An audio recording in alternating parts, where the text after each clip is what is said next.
On this episode of Lapeef, Let's Talk. Ashley, I feel like you're regressing. I feel like you didn't take my course before we I'm not came back regretting. on. I feel like you didn't take my course before we got back on this show. And so as a result, what we're No, seeing here no. is you becoming hardened in your ways. And it's not good for you. I'm sure you're familiar with the Bible, so it reminds me of Pharaoh. It's like, He's my favorite. I'm coming to you as Moses trying to free you and get you to free these people. And then God is hardening your heart in order to continue to use you maybe as an example as to how I need to deal with women differently in Anton, order you to get the remind me of results. Nebuchadnezzar. You know his story? Oh my God, here we go. Pride comes before the fall. That's all I'm going to say. Oh, All right, we got a caller. Go ahead, caller. What's your name? Where you calling from? Man, my name E Black, man. What's going on, E I'm Black? Where you calling from? Texas. I'm calling from Texas. Okay. All right, what's your statement or comment? Man, usually I agree with Anton, but when he started going off on some old, he doesn't feel oppression. He's just walking through his life as if his blackness is maybe an inconvenience.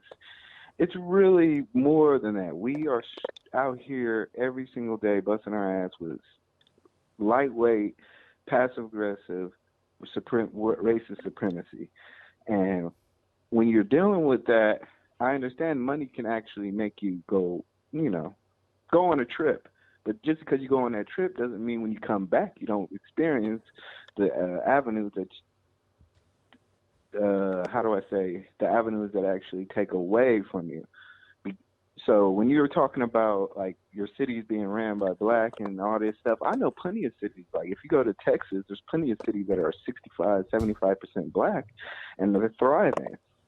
So these are not victimizations, these are actual truths. And we run into situations where we're not saying, hey, in Detroit, did your whole basis of economy get decipated?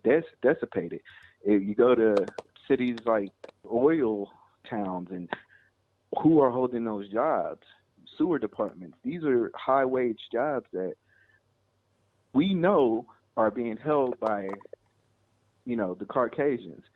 And then you go into banking is held by Asian people. We have been systematically oppressed out of our own system. So even if we are in office, we do not have the higher jobs, the sheriffs, the lieutenants, so I agree it's on your own accord, but don't act like just because you make a couple of dollars, or if I make 100,000 or if I make 60,000, I'm not feeling the effects of racism. Is he done? Yeah, he done. sounds like it. All right, so let's be clear here. White people are the overwhelming majority of the people that's on welfare. Let's be clear. So people are misdirecting and they don't have a true understanding of who's truly creating the wealth in this country in the first place. First of all, Asians and Jewish people are the ones that's generating the overwhelming majority of the wealth. So if you want to study a group, then you need to start to evaluate those that are at the top of the totem pole. Secondly, Asians are worldwide one of the most discriminated groups in our society. All right. So when you take that into account, and then I didn't get a chance to actually ask how old he was, right? I don't subscribe to the idea that BS. Sorry, that's not true. I can't subscribe to the idea that you can't do the work and truly become what it is that you need to be. Third, and most importantly, when you talk about these towns in Texas or whatever like that, right?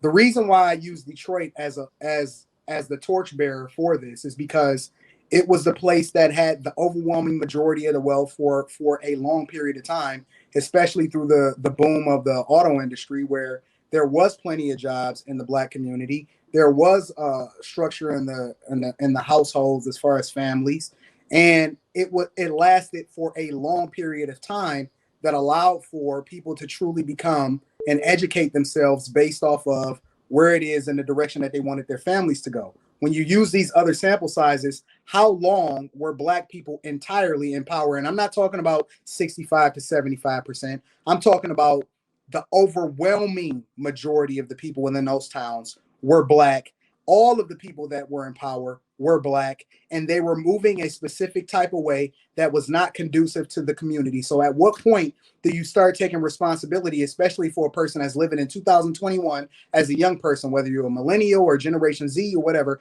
At what point do you take responsibility for your own situation and stop pointing the finger at other people and start pointing it at yourself? Mm-hmm.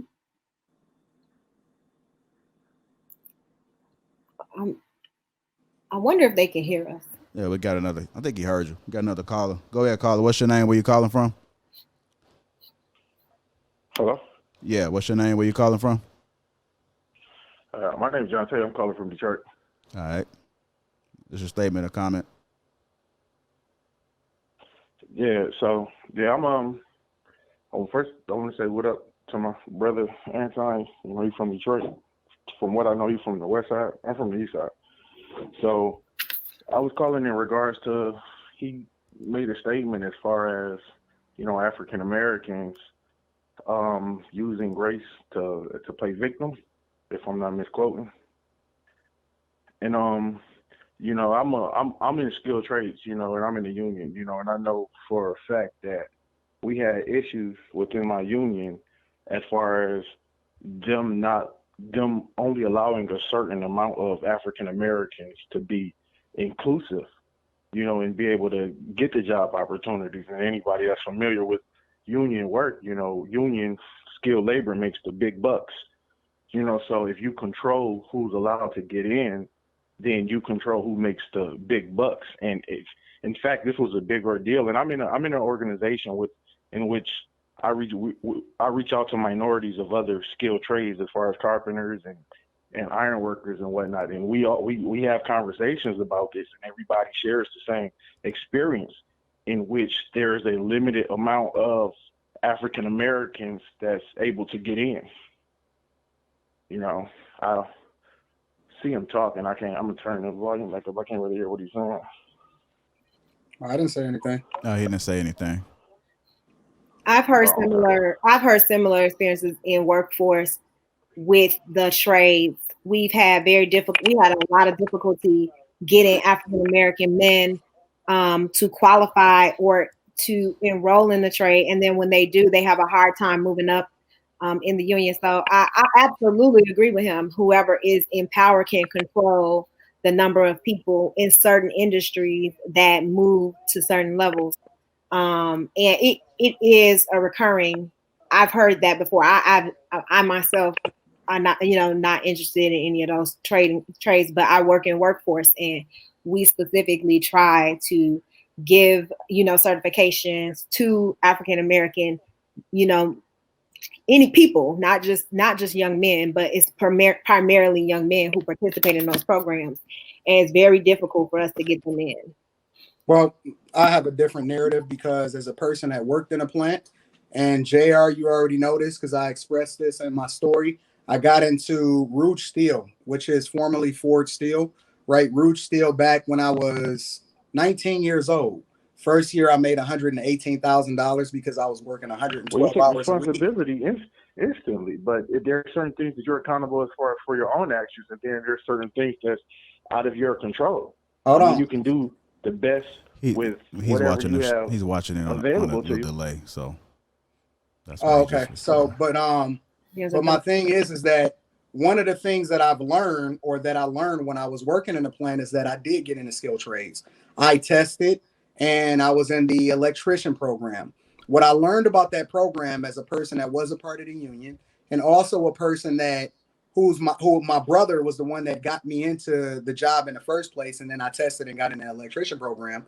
What I learned through my brother was that it wasn't a limit to the amount of Black people that can get into the program. There was a limit to the amount of people that can get into the program only because they were Black. So they had to let a certain amount of people in there that weren't white in order to justify the diversity and inclusion program that they had for these specific narratives. It wasn't that Black people couldn't get in. It was that they weren't testing high enough to be accepted into the program over those that tested that were white and weren't Black, basically, in order to get into the program. So again, this goes back into my narrative of, it's not that you are Black and you don't get a pass just because you're Black. and you're not being discriminated against because there's a false narrative that was created. You're not being discriminated against because you're black. You just can't use that card to get into every single thing. You're going to have to do the work. You're going to have to study. You're going to have to go to school. Whatever it is that it's going to take, you got to do the work to get in. It's not because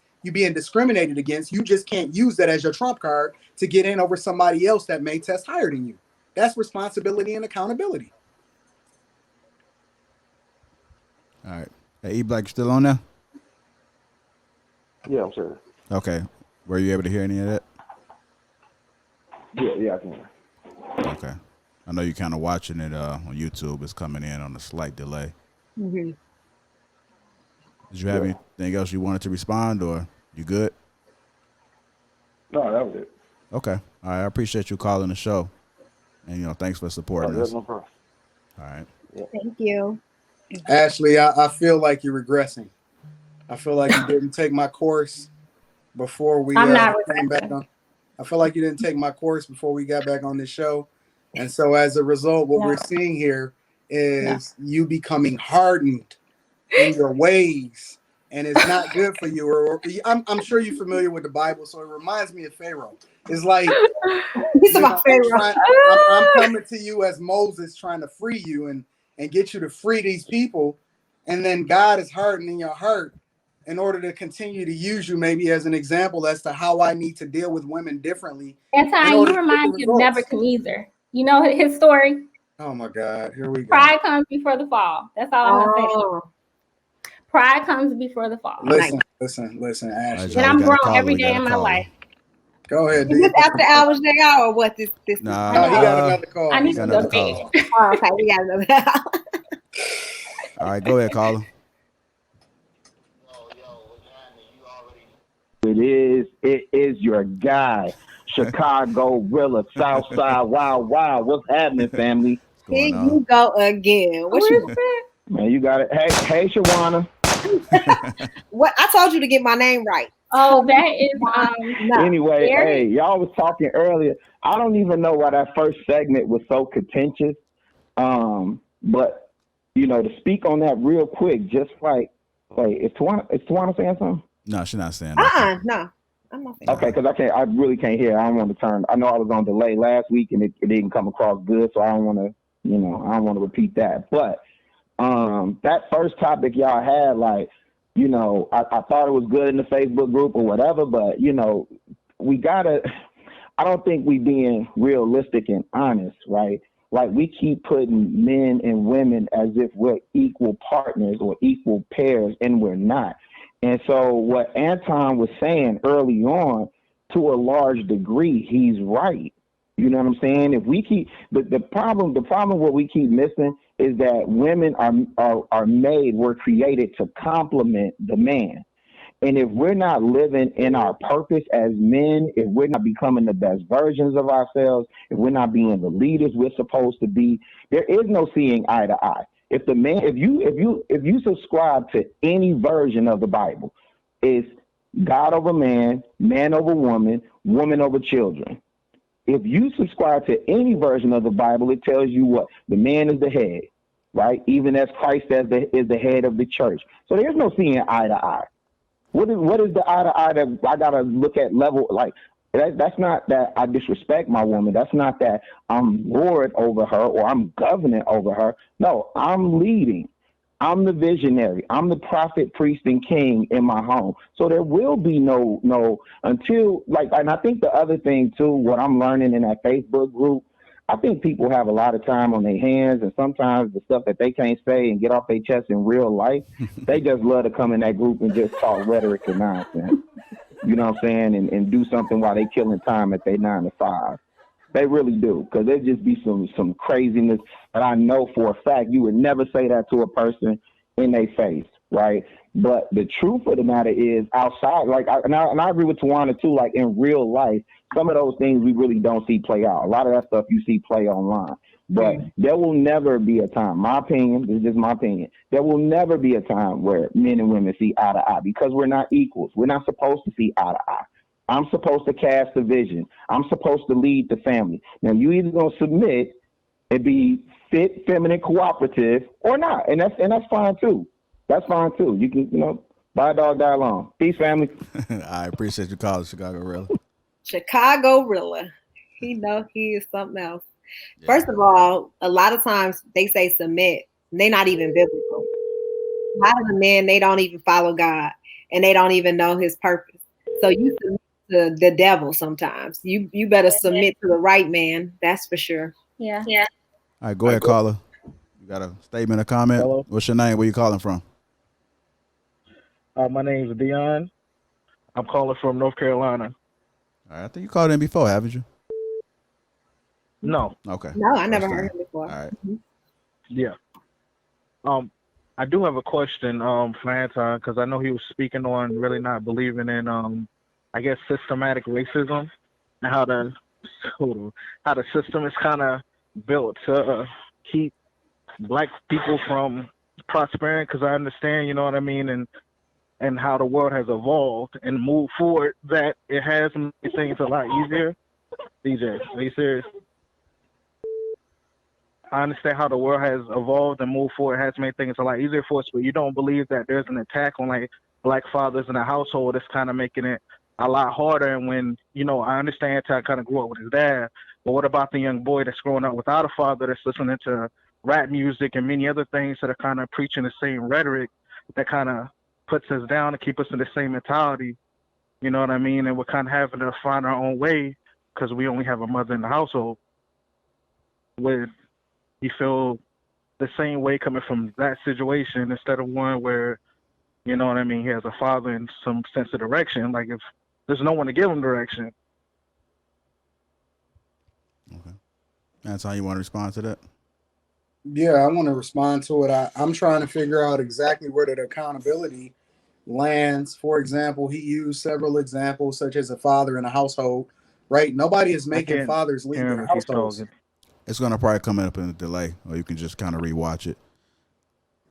So Okay. just go ahead, Anton. Nobody is forcing men out of the households. Like, men are leaving their children in the households. Like, what part of the game is that there's no responsibility that comes along with being the father that you're supposed to be? Also, along with that, the culture by which we subject ourselves to, which is rap music. Like, this is a culture that's being perpetuated and was created by us, right? There's nobody responsible for this perpetuation of this culture and us subjecting ourselves to everything that comes along with it, whether it be WAP, whether it be our misunderstanding of how wealth works and us championing the idea of buying all of these diamonds and all of this and it ain't tricking if you got it, and drug culture and all of this other type of stuff. All of this stuff is being perpetuated by us, no one else. So at what point, and nobody is saying that there wasn't racism or there wasn't oppression or all of these things, but I don't think it exists in a state today in which you can use that as an excuse as to why you not what you're supposed to be. That's what I'm saying. You're standing on the shoulders of people that really did the work. You don't have no work to do except for to be what you're supposed to be. Nobody is saying that men need to leave their children and not marry wives and all of this other type of stuff. That's the stuff that I advocate for. So if that's the thing that men are pushing back against, or black people are pushing back against, then they're pushing it back. They're pushing back against their own self-interest.